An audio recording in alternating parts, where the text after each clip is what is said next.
कसरावद नगर में मंडी रोड पर स्थित कांतिलाल गुप्ता जी के द्वारा उनके घर के पास श्रीमद् भागवत कथा का आयोजन करवाया गया।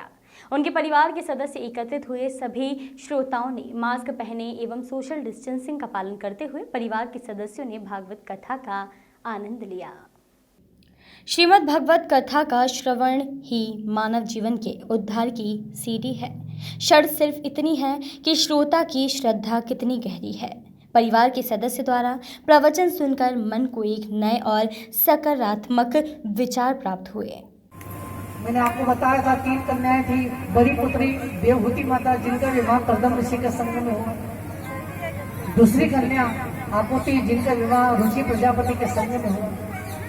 अब तीसरी जो कन्या थी, जिसका नाम था प्रसूति महारानी, उनकी कथा को आप श्रवण कीजिए। प्रसूति महारानी का विवाह जो है, तो प्रसूति महारानी का विवाह रुचि इस प्रकार से दक्ष के संग में हुआ। अबे दक्ष कौन?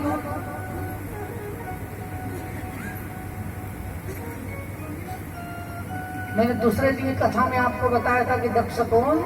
ब्रह्मा ने जब षष्ठी रचना की थी, में जो अंगूठे से उत्पन्न हुए थे महाराज, वो दक्ष है। 4 उंगलियों का जितना महत्व नहीं है, उससे ज्यादा अंगूठे का महत्व है। अब तुमने विचार करना, भगवान ने ये 4 उंगलियां और अंगूठे क्यों दिए हैं? इस बात का आपने ध्यान रखना।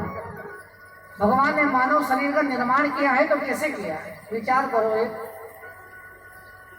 देखना आपने, पंडित जी अपने घर में पूजा पाठ करेंगे तो धागा इस हाथ में बांधेंगे। अपनी प्यारी बहन जब भादव के महीने में राखी आएगी, तो राखी जो है वो सीधे हाथ में बांधी जाती है।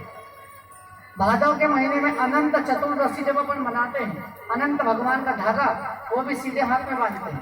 हमारी पत्नी पूजा पाठ में बैठेगी, वो भी सीधे हाथ तरफ बैठेगी। विचार करना हो भाई, सारा काम सीधे हाथ से होता है, तो भगवान ने धड़कन उल्टे हाथ में दी। क्यों दी? एक कारण होगा उसके पीछे। विचार करो कि सब काम तो सीधे से हो रहा है। बहन राखी भी बांधे तो सीधे हाथ में बांधे, अनंत धागा भी बांधे तो सीधे हाथ में अपन बांधे, किसी को तिलक भी लगाए तो सीधे हाथ से लगाए, किसी को दान भी दे तो सीधे हाथ से दे, तो सब कुछ सीधे से है।